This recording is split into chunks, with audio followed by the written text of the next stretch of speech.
ए हजुरहरूलाई लामा ब्लगमा स्वागत छ। आज म हजुरहरूको समक्ष यो 2टा सुन्तला लिएर आएको छु अनि मैले यो 2टा ग्लासमा पानी लिएर आएको छु। यो किन ल्याएको भन्दाखेरि आजको जिन्दगीमा यो मैले केही शब्द बोलेर कसैलाई सम्झाउन खोजेको।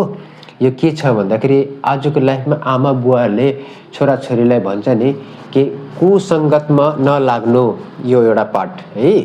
त्यसपछि भन्नुहुन्छ आमा बुवालाई कि राम्रो सङ्गतमा हिँडेर हैन साथी सङ्गत राम्रो बनाउनु, दोस्रो पार्ट। तेस्रो पार्ट के छ, आमा बाउको इज्जत गर्नु, गरिब दुखियाको सेवा गर्नु। यसरी हाम्रो तेस्रो पार्ट भयो। अनि चौथोमा धर्मको बाटोमा लाग्नु र धर्मको अनुसरण गर्नु भन्नुभएको छ आमा बुवाले।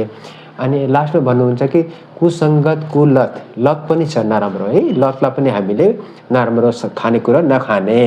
अनि कहीँ जाँदाखेरि पनि आमा बुवाको चरण स्पर्श गरेर आमा बाउको आशीर्वाद लिएर हिँड्नुपर्छ। किनभने आमाको बुवाको आशीर्वादले हरेक ठाउँमा हामीलाई एउटा आवरणको रूपमा चारैतिर एउटा ढाकेर राख्छ। यसको अर्थ के भयो भन्दाखेरि यो सुन्तलाबाट चाहिँ हामीले सबै कुरा निकालिदिएपछि, यो भनेको आमा बुवाकोबाट हामी सबै कुरा संस्कार संस्कृति हामी निकाले। अब यसलाई मैले यो पानीमा हालिदिएछु, यो संसारको एउटा जीवित संसारको पानीमा हालिदिएँ यसरी, ठिक छ, यहाँ हालिदिएँ। अनि यो चाहिँ के छ भन्दाखेरि आमा बुवाले भनेका कुराहरू सबै यसमा छ। तर यो चाहिँ मैले निकालिदिएको अर्थ के छ, मैले मानिनँ आमा बाउको कुरा, सबै निकालिदिएँ। तर यसलाई चाहिँ मैले राख्दाखेरि के हुन्छ यसको रिप्लाई अरे, यसको यहाँ हेर्नु, यो कस्तो भन्दा यो भन्दा यो माथि गयो। यसको अर्थ के छ, आमा बुवाले भनेका संस्कारले यसलाई आवरण दिइरहेछ, यो सुन्तलालाई आवरण दिइरहेछ, हामी सुरक्षित छु। तर यहाँ हेर्नु त यो पानीको तल डुबे, किनभने आमा बुवाले दिएका संस्कार हामीले यसरी त्यागिदिए होइन, सबै निकालेर बाहिर राखिदिए, हामीले मानिनँ, त्यस कारण यो तल गयो।